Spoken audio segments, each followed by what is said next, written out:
Good afternoon.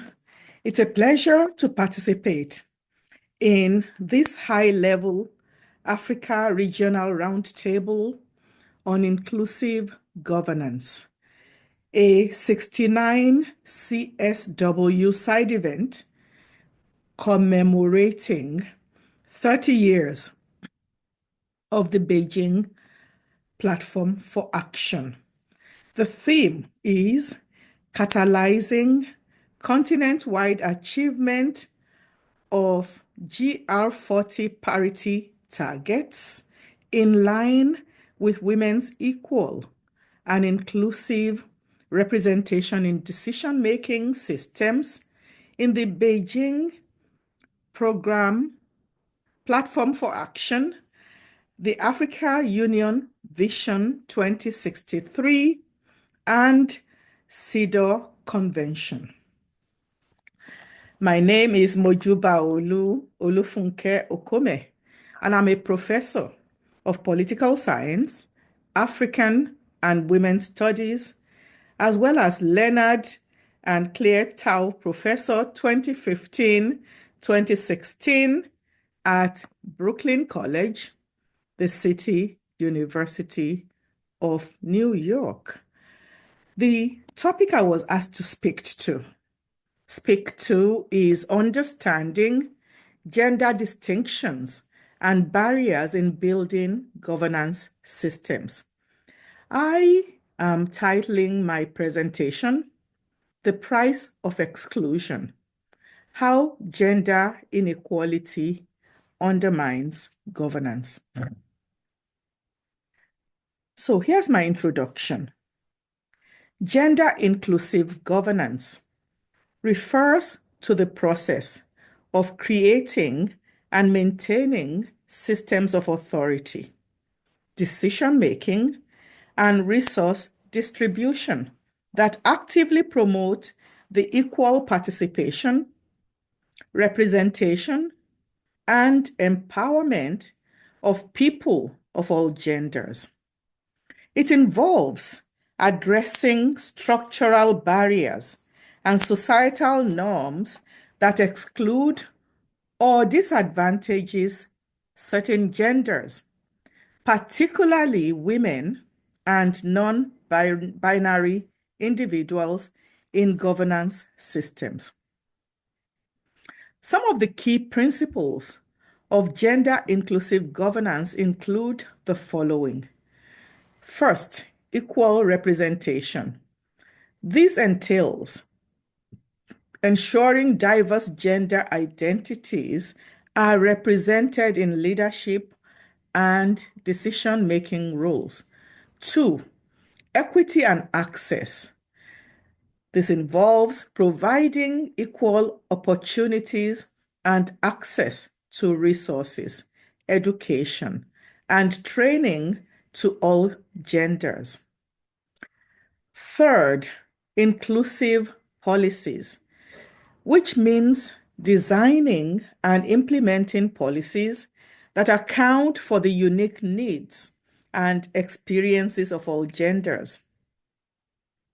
4, combating discrimination, that is, challenging practices, traditions, or systems that perpetuate gender inequality.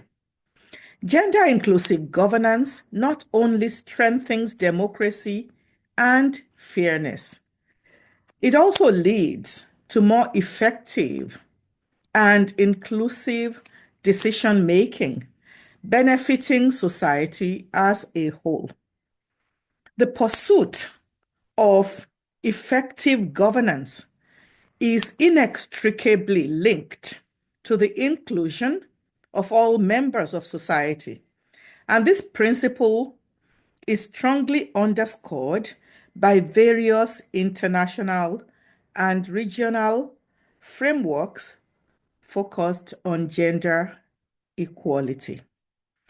This discussion here draws upon key documents, including the African Union's Agenda 2063, the Convention on the Elimination of all forms of discrimination against women, that is CEDAW, and the Beijing Declaration and Platform for Action, which collectively highlight the critical importance of gender-inclusive governance for achieving sustainable development, peace, and prosperity. These frameworks recognize that gender inequality undermines governance and that the full and equal participation of women in decision-making systems is not only a matter of rights, but also a necessity for realizing a country's and a continent's full potential. So let me turn to gender, just a brief definition. Gender refers to the range of characteristics, roles, behaviors, and identities that a society associates with being male, female, or other gender categories.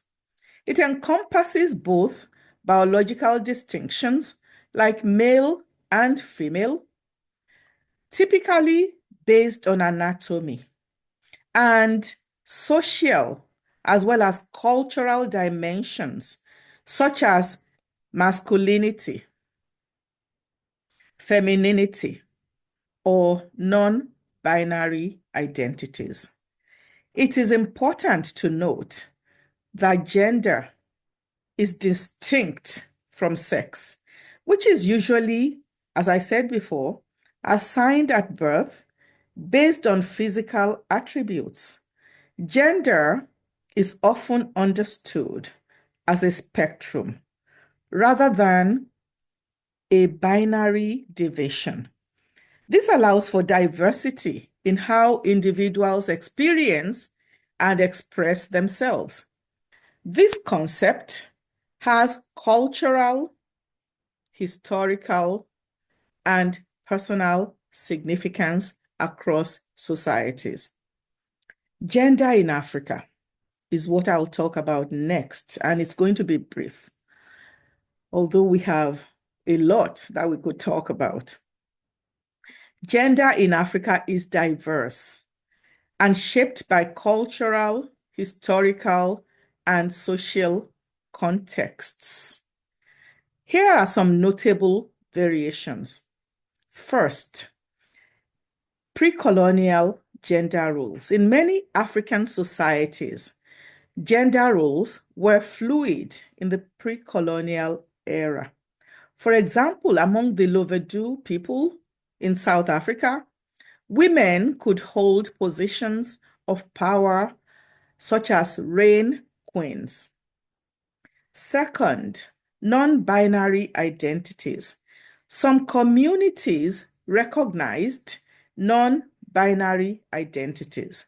The Langi people of Uganda acknowledged Mudoko Dako, that is, effeminate males who were treated as women.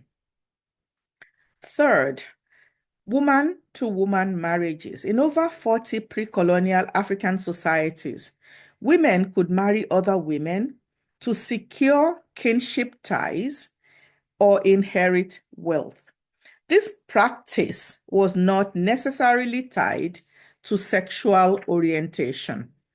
4, colonial influence.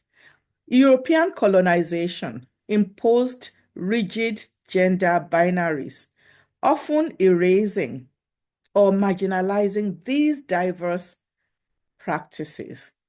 And there is research, considerable research, that shows this, which will be in my works cited section in the bibliography. Governance. Governance refers to the systems, processes, and practices through which authority and decision-making are exercised in an organization, community, or state. It involves the establishment of rules, norms, and policies to guide interactions and achieve collective goals. Effective governance ensures accountability, transparency, inclusivity, and responsiveness to the needs of the people or stakeholders that are served. Governance can apply to various contexts. There's corporate governance, for example. This is about how companies are directed and controlled. There is political governance, which is about how governments manage public resources and affairs. There is also global governance. This is about how international issues are addressed through cooperation among nations. Let me now turn to some of the dismal statistics that we have. When Women's 2024 report, which drew upon the World Economic Forum's research. The lack of gender equality in governance roles cost Africa approximately $95 billion annually. This significant economic loss highlights the importance of increasing women's representation in the decision-making positions in their countries across the continent. The figure also underscores the economic potential of achieving gender parity in leadership roles and demonstrates how gender inequality hampers Africa's overall development and advancing women's equality is not just a moral imperative. It is a transformative economic opportunity. By embracing a realistic, quote, best in region scenario, according to McKinsey, you see a situation where every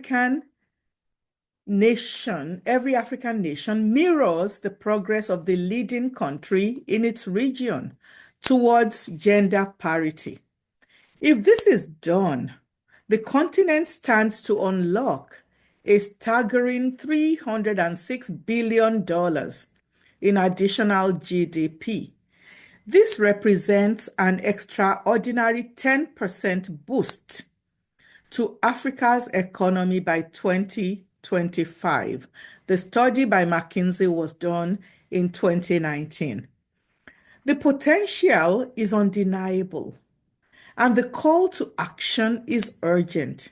Investing in gender equality is not only a pathway to justice, but also to unprecedented growth and prosperity for the continent. So, it is important to realize that if gender equality and gender parity are embraced in a serious way, the continent will gain tremendously. So why haven't we done this?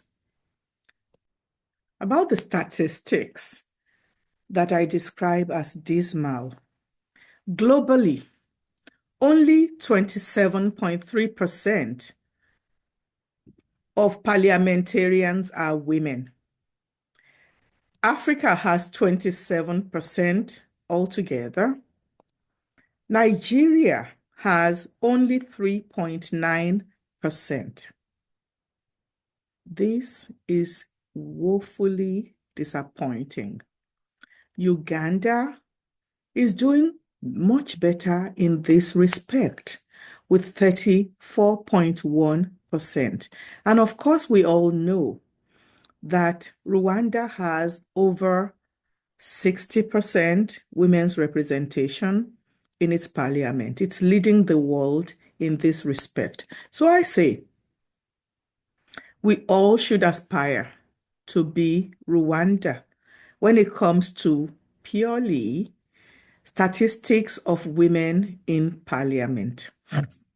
Gender inclusive governance, I want to reiterate, involves addressing structural barriers and societal norms that exclude or disadvantage certain genders, particularly women and non-binary individuals in governance.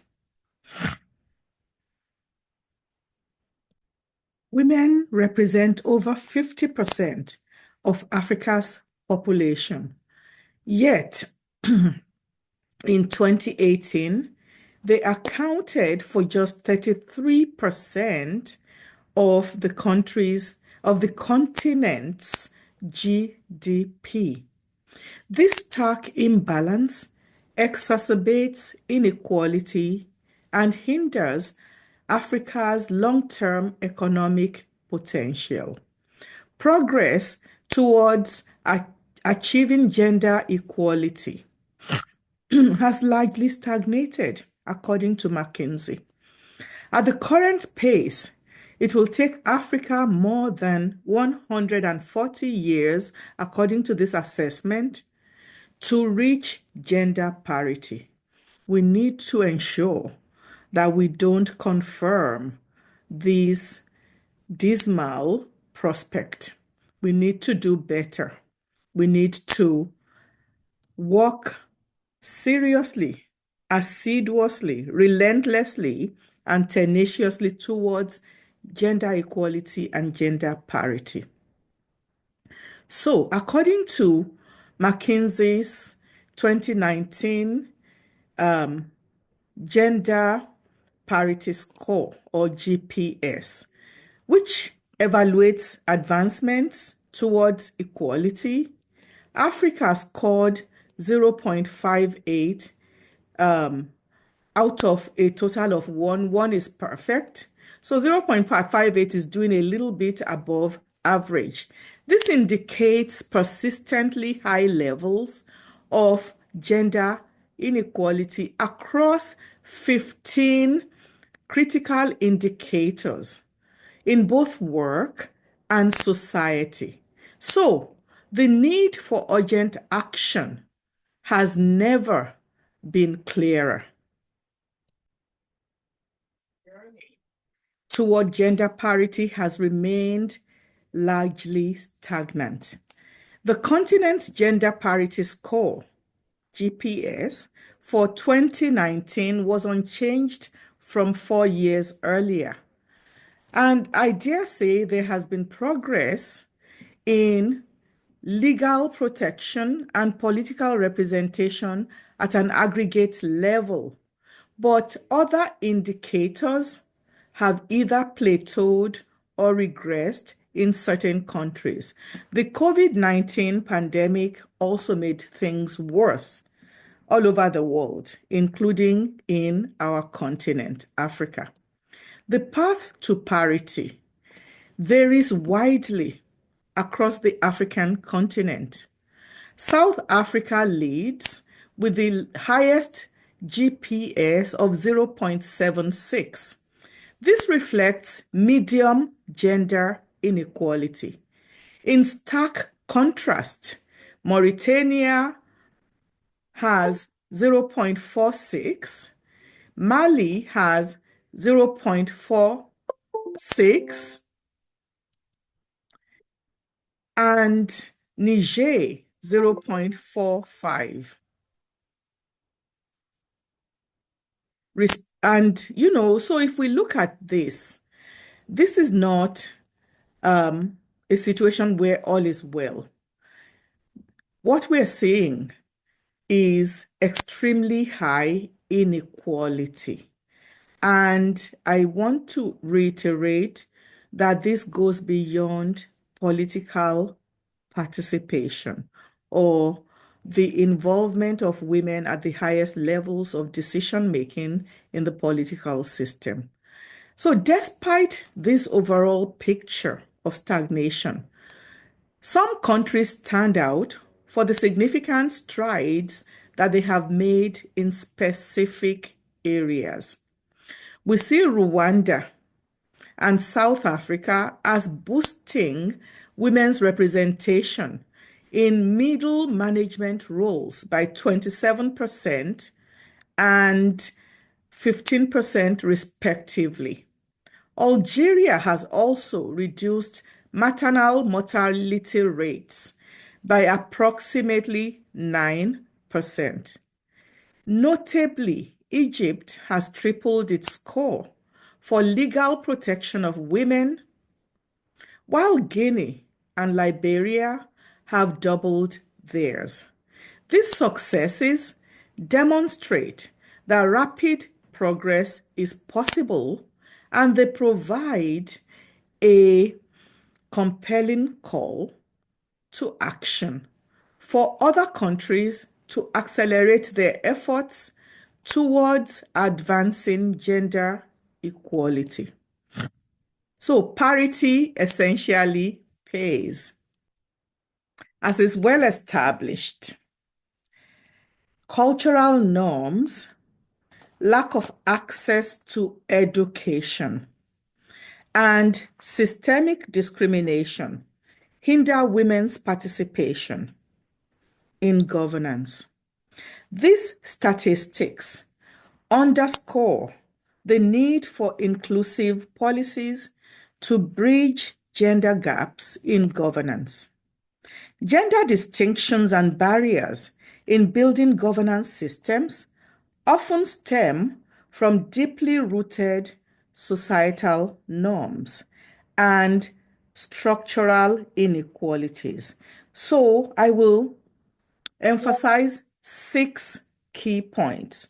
1, cultural norms and patriarchy. In many societies, cultural norms come in the form of patriarchal norms that dictate that leadership is a male domain and discourages women and non-binary individuals from pursuing governance roles.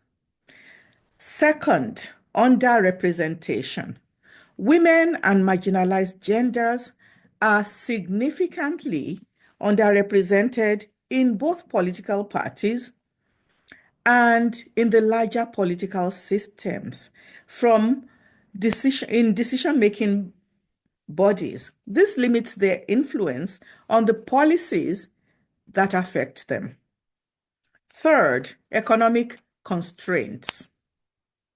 Financial barriers such as lack of access to resources of funding often prevent women from running for office or engaging in political activities.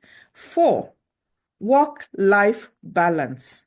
The dual burden of professional responsibilities and domestic duties disproportionately affects women, making it challenging for them to fully participate in governance. 5, legal and policy barriers. Gender-biased laws and policies, such as those around property rights and inheritance, further entrench inequalities in governance. 6, socialization and stereotypes. Gender roles and societal expectations often limit the opportunities available for women and non-binary individuals, and this reinforces systemic inequalities. If we address these barriers, we will come a long way towards achieving gender equality. But there are these barriers that are so strong, such that to successfully address them, we need a multifaceted approach that includes education, both the book learning and the practical education of how to maneuver and succeed in the political system. The other thing that is needed is significant policy reforms. And the third is cultural shift. These three things, if done, would produce the kind of transformation we need to achieve gender parity. So let me now turn to what I say is the agenda, at least in part. We need, in the first place, gender equality as a foundation. Gender equality is a fundamental principle for effective governance. Agenda 2063, for example, aims for full gender equality in all spheres of life. This understanding recognizes that excluding women from governance processes limits a society's potential. Second, the importance of inclusive representation. The Convention on the Elimination of All Forms of Discrimination Against Women, otherwise known as CEDAW popularly, explicitly addresses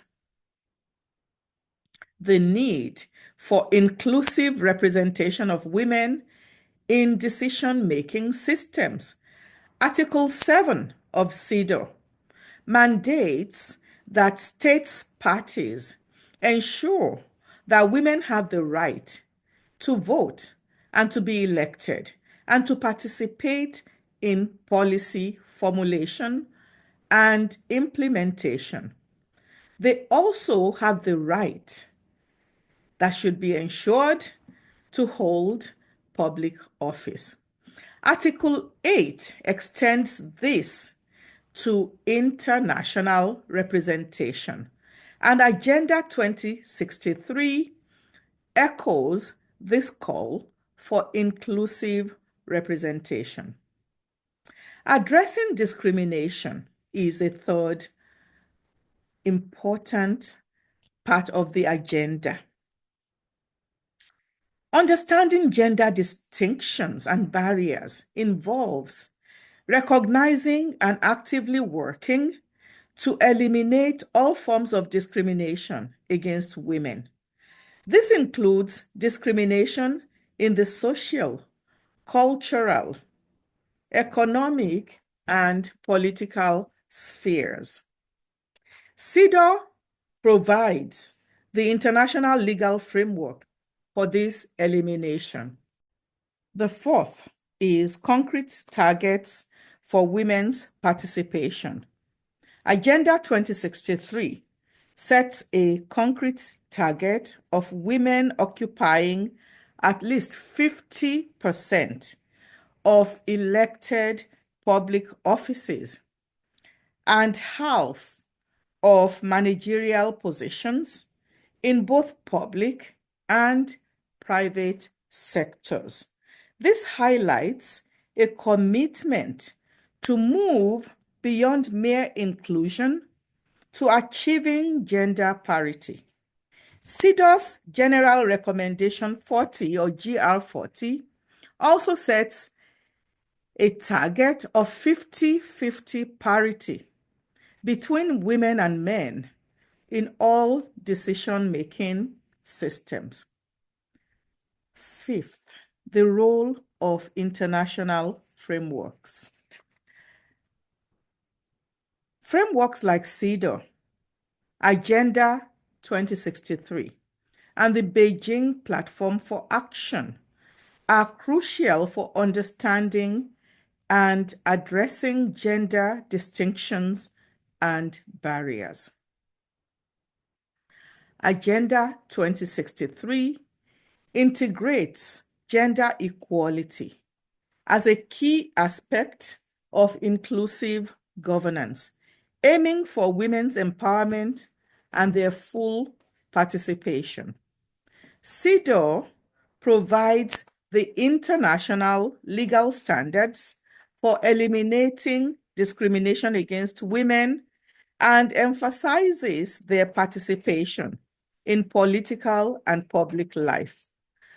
The Beijing Platform for Action is a comprehensive global agenda for gender equality and women's empowerment, with women in power and decision-making as one of its critical areas of concern. Next, we have to go beyond formal representation. The understanding extends beyond simply having women present in governance structures. It includes ensuring that women are fully empowered with equal social, political, and economic rights, and that harmful cultural practices that discriminate against women and girls are eliminated. The aim is for women's equal and meaningful participation in all aspects of life. In essence, to understand gender distinctions and barriers in building governance systems is to recognize that historically and currently, governance has often been a male-dominated sphere, leading to the exclusion and marginalization of women, implicitly understood through the need for frameworks like CEDAW, the Beijing Platform for Action, and Agenda 2063. Addressing this requires conscious effort to dismantle patriarchal structures, remove discriminatory laws and practices, and actively promote women's political participation on an equal footing, and also women's leadership at all levels. The international and regional frameworks, I want to reiterate, provide the principles, standards, and goals for achieving this gender-inclusive governance. I would now turn to AU Agenda 2063 and go through it rigorously to extract the elements there that talk about women's equal participation in governance. The popular version of Agenda 2063, adopted by the African Union in 2015, is a collective vision and roadmap for the next 50 years, aimed at transforming Africa into an integrated, prosperous, and peaceful continent, driven by its own citizens and representing a dynamic force in the international arena. Agenda 2063 is rooted in, quote, Pan-Africanism and the African Renaissance. Pan-Africanism and the African Renaissance. And it builds on past achievements and lessons learned, including the fight against colonialism and apartheid. It also takes into account the global context and trends. Then the Convention on the Elimination of All Forms of Discrimination Against Women, or CEDAW, emphasizes gender equality and the need for inclusive representation of women in decision-making systems. Aspiration 6 of Agenda 2063 aligns strongly with CEDAW's principles by focusing on people-driven development, gender equality, and the empowerment of women and youth. The commitment to achieving gender parity in public and private institutions and removing all forms of gender discrimination directly supports the goal of inclusive representation for women as outlined in CEDAW. Agenda 2063 also explicitly talks about inclusive governance. Agenda 2063 places a strong emphasis on inclusive governance as a cornerstone for achieving its vision of an integrated, prosperous, and peaceful Africa. Several aspirations and sections of the document highlight the importance of ensuring that all African citizens are part of the governance processes and benefit from them. Agenda 2063's emphasis on gender equality and the empowerment of women to play their rightful role in all spheres of life directly aligns with CEDAW's call for inclusive representation for women in decision-making systems. Aspiration 6 specifically aims for full gender equality in all spheres of life and for African women to be, quote, fully empowered in all spheres with equal political and economic rights, unquote. The commitment to women occupying at least 50% of elective public offices at all levels and half of managerial positions in the public and private sectors is a concrete step towards achieving inclusive governance from a gender perspective. Agenda 2063 envisions inclusive governance as a system where democratic values are entrenched, human rights are respected, institutions are accountable, and serve the people. Leadership also is supposed to be transformative, and all citizens, including women and youth, are able to actively participate in all levels of decision making. As aforementioned, Agenda 2063 places a significant emphasis on gender inclusive governance, recognizing the crucial role of women in achieving its goals for the African continent. Several aspirations and action points explicitly address the need for women's empowerment and their full participation in all aspects of governance. Aspiration 3, an Africa of good governance, democracy, respect for human rights, justice, and the rule of law sets the foundation by aspiring for a continent where gender equality is entrenched. It envisions capable institutions and transformative leadership in place at all levels. While not exclusively about women, the emphasis on gender equality within the framework of good governance is a key aspect. Aspiration 6, an Africa whose development is people-driven, relying on the potential of African people, especially its women and youth, and caring for children is central to gender inclusive governance. This aspiration explicitly states the desire for an Africa that has empowered women to play their rightful role in all spheres of life, and an Africa that has full gender equality in all spheres of life.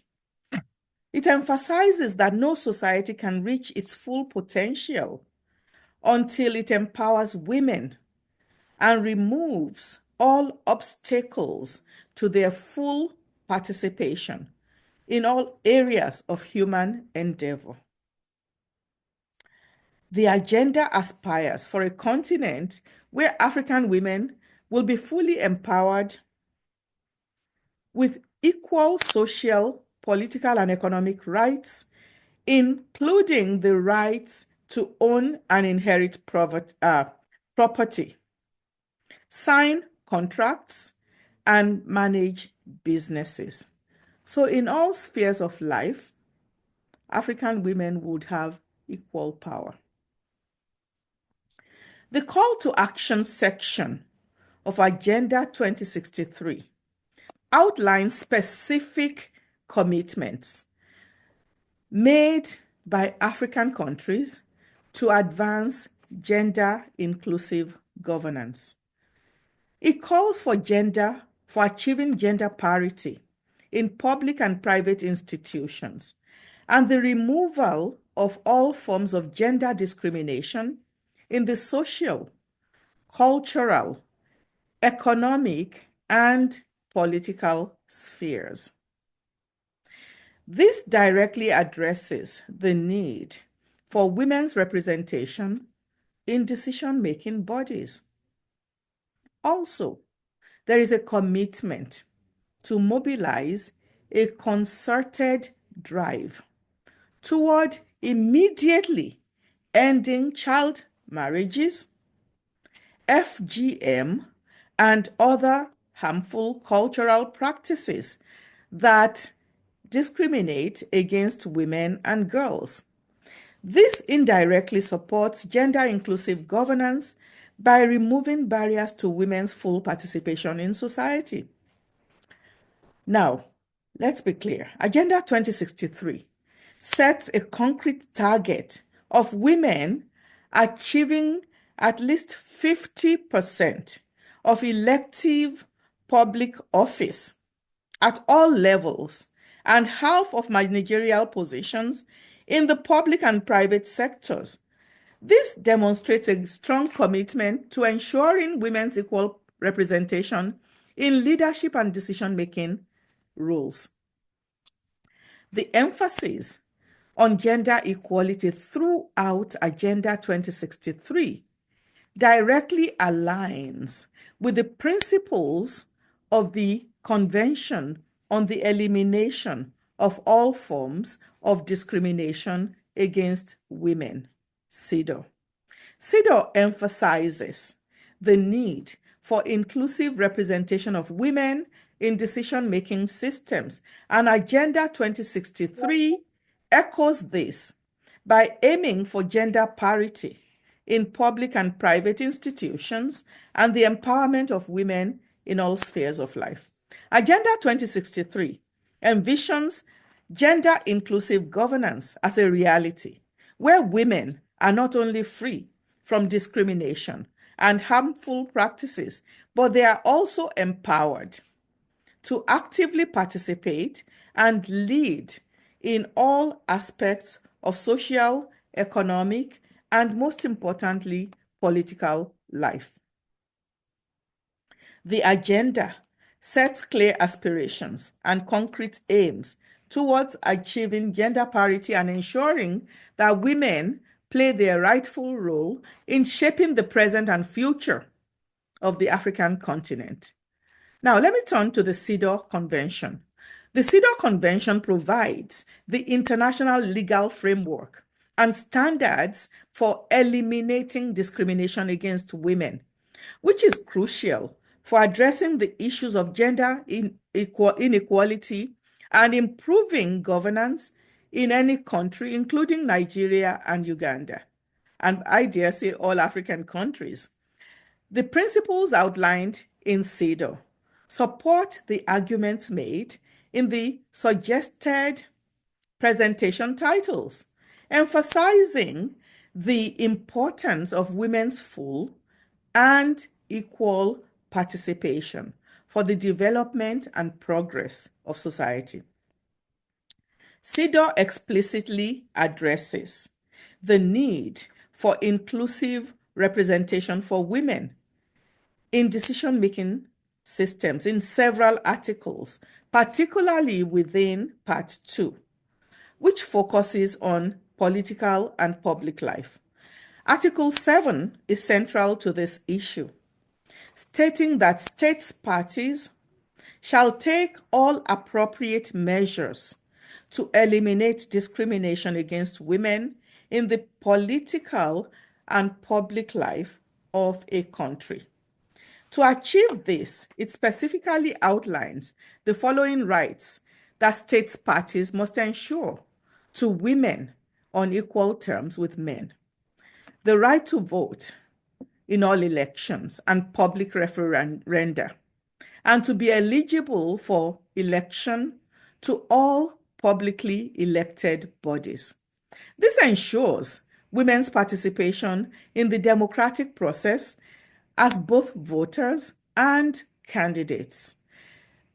Also, the right to participate in the formulation of government policy and the implementation thereof, and hold public office and perform all public functions at all levels of government.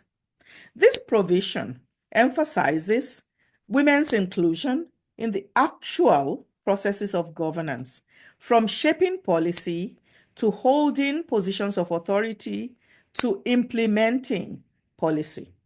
This right to participate so CEDAW also talks about the right to participate in non-governmental organizations and associations concerned with public and political life of a country.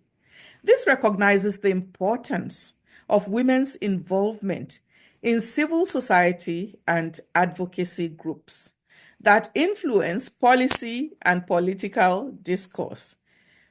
Furthermore, Article 8 extends this principle to the international sphere, mandating that states parties take all appropriate measures to ensure to women on equal terms with men and without any discrimination the opportunity to represent their governments at the international level and to participate in the work of international organizations. This acknowledges the importance of women's voices and perspectives in global decision-making bodies. In the preamble to the convention, there is recognition that the full and complete development of a country and the welfare of the world require the maximum participation of women on equal terms with men in all fields. This sets the foundational principle that underlies the specific provisions in Articles 7 and 8. The principles outlined in Articles 7 and 8 of CEDAW directly address the issues of political exclusion of women that were highlighted in the suggested presentation titles. It implicitly calls for greater inclusion of women in decision-making as a means to improve governance, to realize a country's full potential. The convention provides a clear framework and set of obligations for states parties to actively work towards this inclusive representation at all levels. So now let me turn to CEDAW General Recommendation 40 or GR 40. Derived from its commitment to non-discrimination on the basis of gender as a legal right, CEDAW's General Recommendation number 40 or GR 40 sets the target of 50-50 parity between women and men in all decision-making systems, including political, public, economic, private, and digital spaces.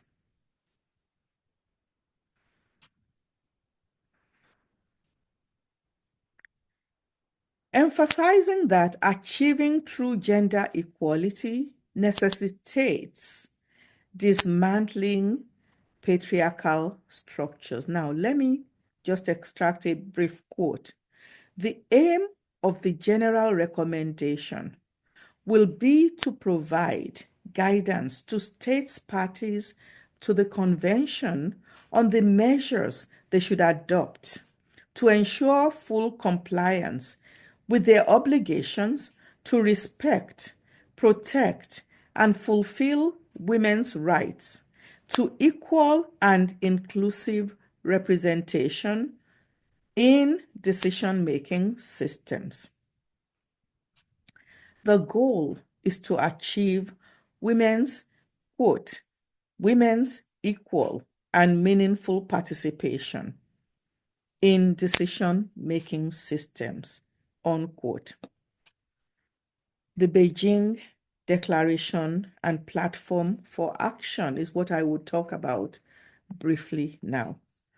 The Beijing Declaration and Platform for Action is a United Nations-led agenda to promote gender equality and women's empowerment.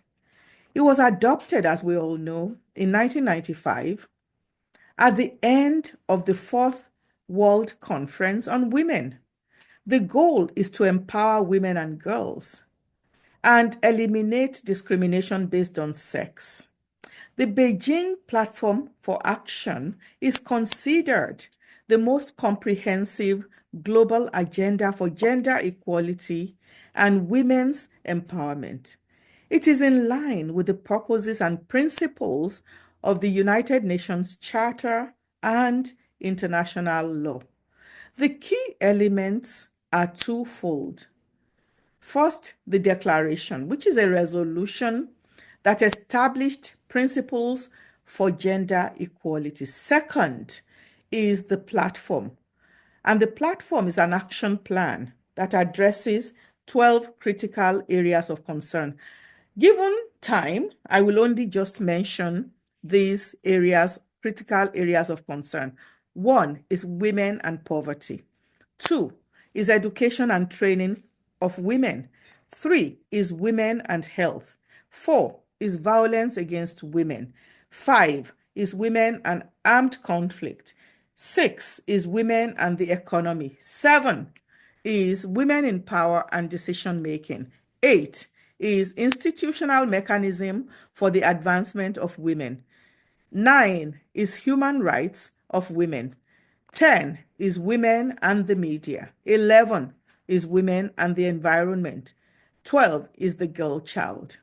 So I will conclude. Clearly, CEDAW GR40, AU Agenda 2063, the CEDAW Convention, and the Beijing Platform for Action all unequivocally demonstrate the fundamental importance of gender-inclusive governance.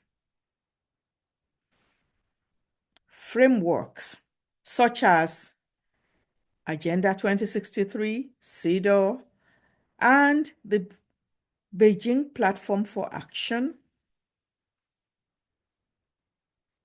provide a comprehensive roadmap for achieving gender equality and women's empowerment in all spheres of life, particularly in decision-making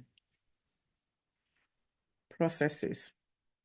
The commitment to targets like 50% representation of women in elected office and managerial positions underscores the urgency and concrete steps needed to dismantle patriarchal structures, and ensure women's equal and meaningful participation.